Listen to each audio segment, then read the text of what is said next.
Welcome to the channel of Doshi classes. आज तक हमने बहुत से लेसन्स, पोएम, स्टोरीज़, प्लेस पढ़े होंगे जो भारत के इतिहास के बारे में हैं, भारत के फ्रीडम स्ट्रगल के बारे में हैं। पर इस वीडियो में हम एक बहुत सुंदर सा लेसन पढ़ने वाले हैं जो फ्रांस के इतिहास के बारे में है, फ्रांस के फ्रीडम स्ट्रगल के बारे में है।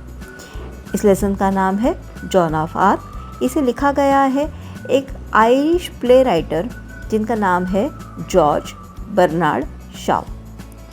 इन्होंने 60 से ज़्यादा प्लेस लिखे हैं उनके लाइफ में, और जो फेमस प्लेस हैं उनका नाम है man and superman, Pygmalion and saint Joan. वो एक उनके टाइम के बहुत बड़े ड्रामेटिस्ट थे। उन्हें नोबेल प्राइज़ मिला था लिटरेचर में 1925 में।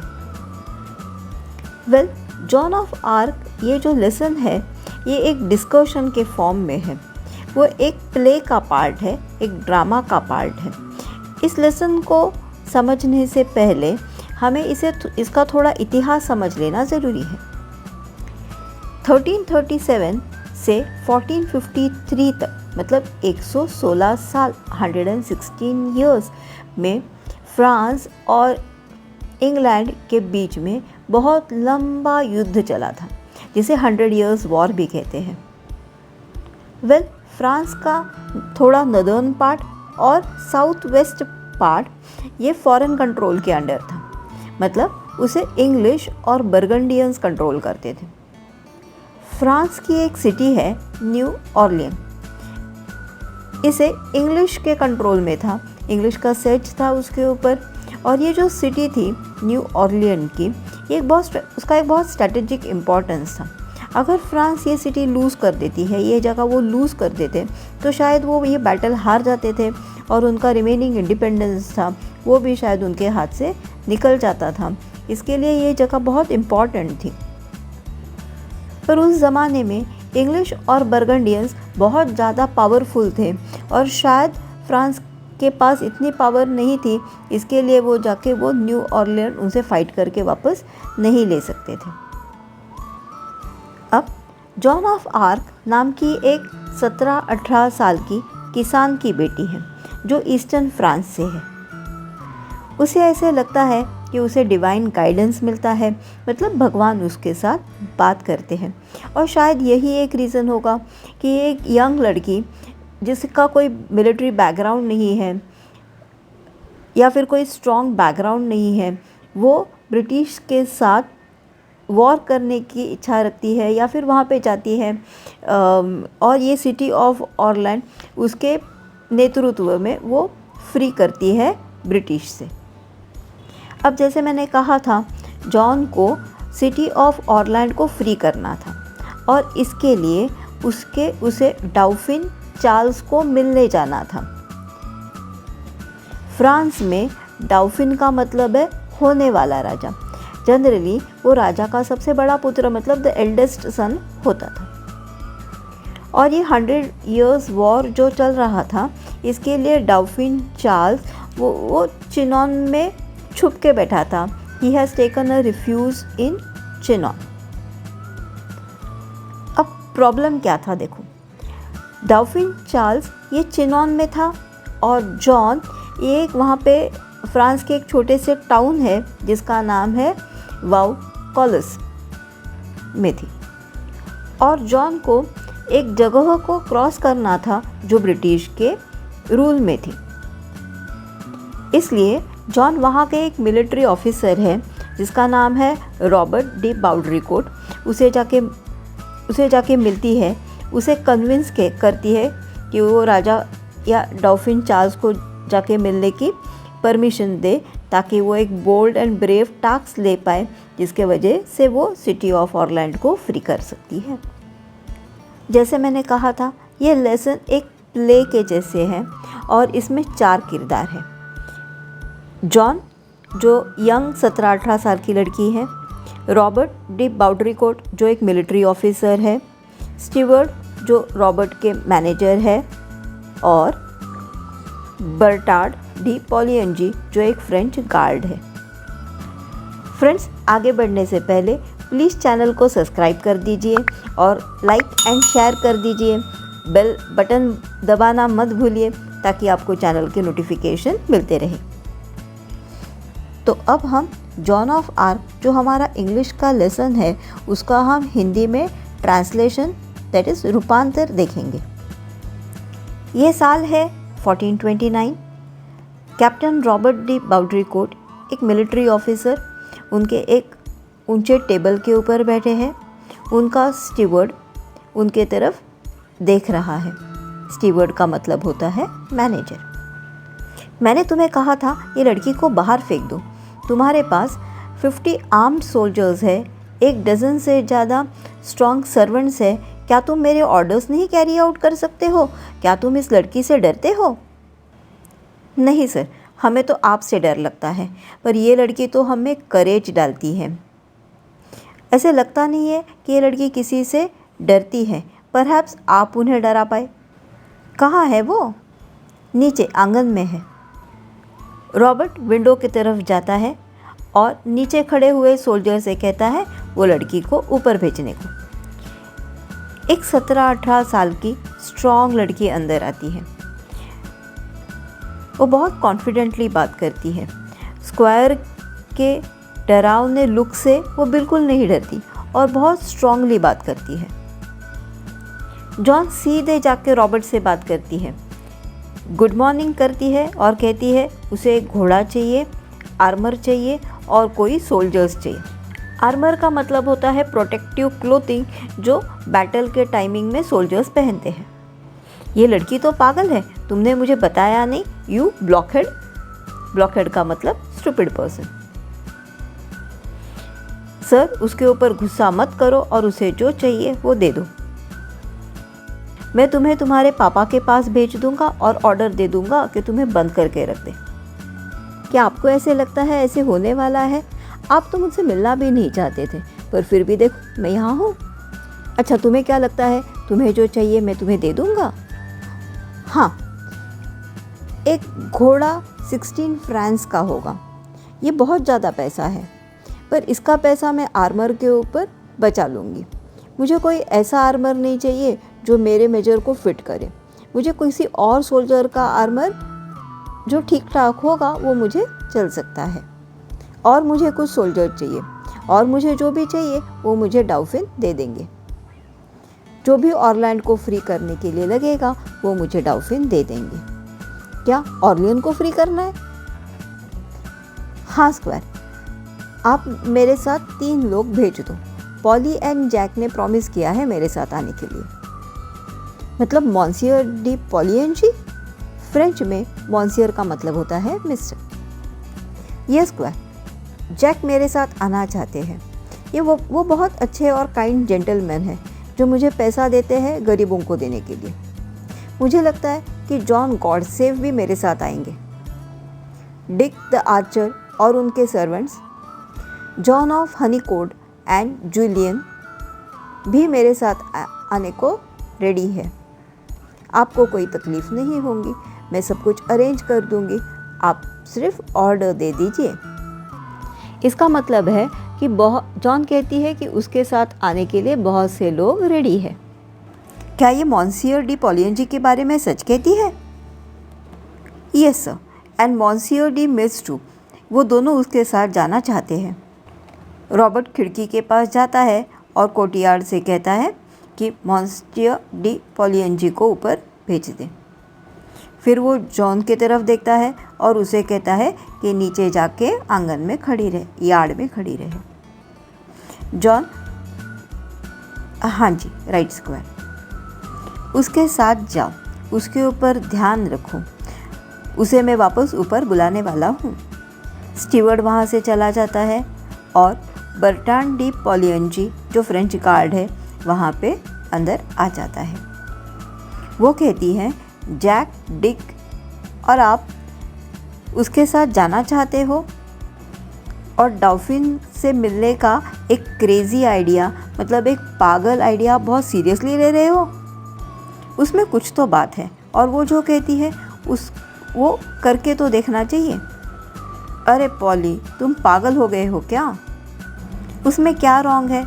डॉल्फिन चिनॉन में है, वो एक चूहे के जैसे एक बिल में घुस के बैठा है और वो तो फाइट करने वाला भी नहीं है। और ये इंग्लिश है कि वो ऑर्लियंस हमारे पास से लेके जाएंगे और शायद उन्हें कोई रोक भी नहीं पाएगा। अब पॉलियन जी को लगता है कि डॉल्फिन चार्ल्स, ये जो फ्रेंच के होने वाले राजा है, वो एक चूहे के जैसे बिल में छुप के बैठे हैं और वो इंडिपेंडेंस के लिए, चिनॉन के इंडिपेंडेंस के लिए बिल्कुल कोशिश नहीं कर रहे हैं और अभी कोई भी इंग्लिश को रोक नहीं पाएगा। और जो ऑरलैंड की सिटी है, इसे कोई फ्री भी नहीं कर पाएगा। और इस सिचुएशन में हमें वो करना चाहिए जो जॉन कहती है, क्योंकि इसके लिए कोई अल्टरनेटिव भी नहीं है। अरे पर लास्ट ईयर अपने डॉल्फिन ने इंग्लिश को हराया था टैरगिस में और मैं उनके साथ था। पर अब राजा के आदमी डरपोक है और वो कोई मिरेकल्स नहीं कर पाएंगे। और अब मैं ऐसे कहता हूँ कि अभी हमें कोई नहीं बचा सकता है, सिर्फ कोई मिरेकल होगा या कोई जादू होगा तभी हम इन इंग्लिश से बच पाएंगे। ओह मिरेकल्स, पर आजकल तो वो बहुत कम ही होते हैं। मुझे भी पहले ऐसे ही लगता था, पर अब नहीं। अब ऐसे लगता है कि वो लड़की में कोई तो बात है और शायद कुछ मिरेकल भी है। ये हमारा शायद लास्ट चांस होगा। देखते हैं वो क्या कर पाएगी। क्या तुम सच्ची में ऐसा ही सोचते हो? क्या हमारे पास करने के लिए और कुछ है? तो यही चांस लेके देखते हैं। She had put fire in me, वो जो कहती है उसके वजह से मुझ में बहुत ऊर्जा आई है और शायद उसके कहने से औरों में भी ऊर्जा आ जाए। ओह तुम तो उसके जितने ही पागल हो। अब तो हमें कोई पागल लोगों की ही ज़रूरत है। देखा दूसरों ने हमें कहाँ ला के रखा है। मुझे तो ये सब पागलपंती लगती है, पर अगर तुम श्योर हो तो, अगर आप हमें नहीं रोकेंगे तो मैं जॉन को चिनॉन लेके जाने के लिए बहुत ही ज़्यादा श्योर हूँ। क्या तुम्हें ऐसे लगता है मुझे उस लड़की से वापस बात करनी चाहिए? जॉन ऊपर आ जाओ, बैठ जाओ। जॉन तुम्हारा नाम क्या है? वो सब हमेशा मुझे जेनी कहते हैं लॉरियन में, यहाँ पे फ्रांस में मुझे जॉन कहते हैं और सोल्जर्स मुझे मेड। कितने साल की हो? वो कहते हैं मैं 17 साल की हूँ। मुझे लगता है मैं 19 ईयर्स की होगी, मुझे याद नहीं है। तुम्हें क्या लगता है ब्रिटिशर्स के सेज को निकालना मतलब खेत से गाय को भगाने के जैसा आसान है? क्या सोल्जर बनना बहुत आसान काम है? किसी का भी काम है? अगर भगवान आपके साथ है तो ये कोई बहुत डिफ़िकल्ट काम नहीं है। क्या तुमने इंग्लिश सोल्जर्स को लड़ते हुए देखा है? क्या तुमने उन्हें जलाते हुए, लूटते हुए, एक कंट्री साइड को डेजर्ट बनाते हुए देखा है? क्या तुमने किसी प्रिंस के बारे में सुना है जो खुद ही एक डेविल है या एक अंग्रेज राजा का बाप है? स्क्वायर आप समझ नहीं पाते हो।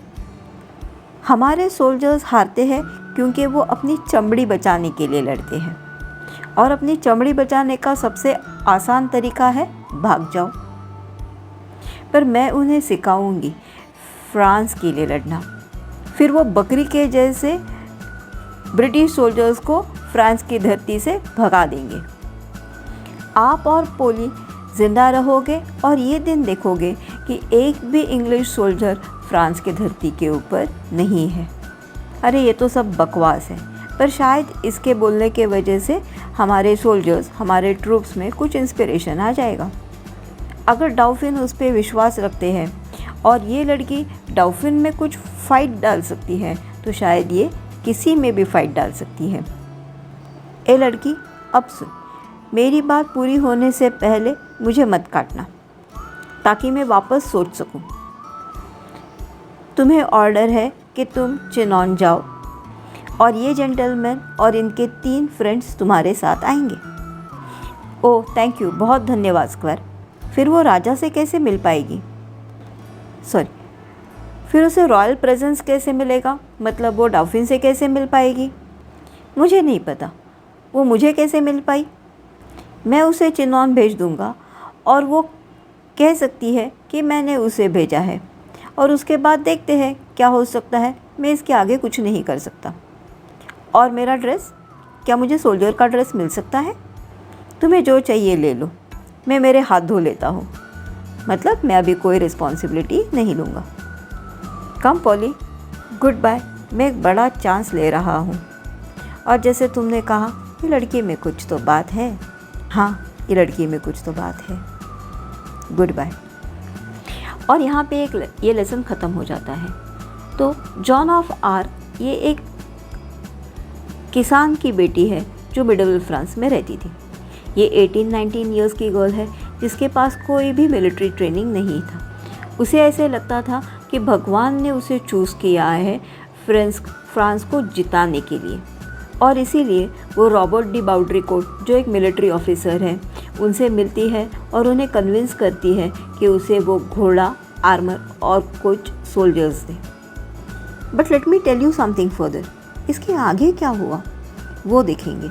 जॉन सक्सेसफुली चिनॉन पहुंचती है और प्रिंस चार्ल्स से मिलती है, और वो फ्रेंच आर्मी को लेके सिटी ऑफ ऑर्लियन को फ्री करती है, और एक बहुत बड़ा मोमेंटरियस विक्ट्री है जो फ्रांस के इतिहास में दर्ज है। अब डॉफिन चार्ल्स ये तब तक राजा नहीं बन पाएंगे जब तक उनका करोनेशन रिम्स में नहीं होता है। मतलब उनका राज्याभिषेक, करोनेशन, ये जाके रिम्स में नहीं होता है, तब तक चार्ल्स डॉफिन ये राजा नहीं बनेंगे। तो जॉन ने उन्हें एस्कॉर्ट किया रिम्स तक, और जहाँ पे उनका कोरोनेशन हुआ। उसके बाद जॉन ने बहुत सारे युद्ध जीते जिसने फ्रांस को बहुत बड़ी विक्ट्री दी है। एक बार फ्रांस और बर्गंडियंस का युद्ध चल रहा था जिसमें बर्गंडियंस ने जॉन को कैप्चर किया और इंग्लिश के साथ नेगोशिएट करके उसे 10,000 फ्रांस में एक्सचेंज कर दिया, या कह सकते हैं बेच दिया। उसके बाद जॉन के ऊपर एक ट्रायल हुआ, मतलब एक मुकदमा हुआ, और एक सुबह जॉन को मार्केट प्लेस में लाके सबके सामने ज़िंदा जला दिया और साइन नदी में उसकी अस्थियाँ डाल दी। पर 20 साल बाद राजा चार्ल्स ने जॉन के ऊपर का मुकदमा वापस से चालू किया और उसके ऊपर के सभी चार्ज से जॉन को बाइज्जत बरी कर दिया। 1909 में एक फेमस नॉर्थ डैम कैथेड्रल, ये एक पेरिस में है, यहाँ पे जॉन ऑफ आर्क का बेटिफिकेशन हुआ था, मतलब उसका स्मारक बनाया था। इस कैथेड्रल में जॉन का एक स्टैचू है जो उसके लेगेसी को ट्रिब्यूट देता है। मुझे ऐसे लगता है कि हीरो ऐसा व्यक्ति है जिसके अंदर strength, hope and strong determination होता है। एक सच्चा हीरो वो होता है जो हमें बताता है कि हम हमारे कम्युनिटी को कैसे चेंज करें और हमारे ह्यूमन लाइफ को कैसे इम्प्रूव करें। बस इसके लिए हमें अपने आप को फॉलो करना चाहिए और खुद पर विश्वास होना चाहिए। जॉन ऑफ आर्क एक सच्ची हीरो है क्योंकि उसने इतने सारे चैलेंजेस को ओवरकम करके फ्रेंच को जीत दिलाई थी। जीत दिलाई ब्रिटिशर्स ने, जिन्होंने सिटी ऑफ ऑर्लियन को सेच किया हुआ था। जॉन ऑफ आर्क एक सच्ची हीरो है जो अपने देश के ऊपर अपने हृदय से प्रेम करती थी, और फ्रांस अपने इस हीरो पे हमेशा नाज करेगा। अगर जॉन ऑफ आर्क नहीं होती तो शायद फ्रांस इतना बड़ा नहीं होता। और सबसे बड़ी बात यह है कि जॉन ऑफ आर्क एक लड़की थी, और एक लड़की होने के बावजूद वो इतिहास की सबसे बड़ी हीरो है। और मुझे इस हीरो पे बहुत गर्व है, ना कि इसके लिए कि वो एक लड़की है, पर इसलिए क्योंकि ब्रिटिश जैसे ताकतवान देश से उसने युद्ध किया और अपने देश को जीत दिलाई। और ये वो लड़की है जिसमें स्ट्रेंथ, होप, डिटर्मिनेशन जैसे अच्छे बढ़िया क्वालिटीज़ हैं। आई होप तुम्हें ये लेसन समझ में आया होगा। अगर नहीं समझ में आता है तो इस वीडियो को वापस देखिए।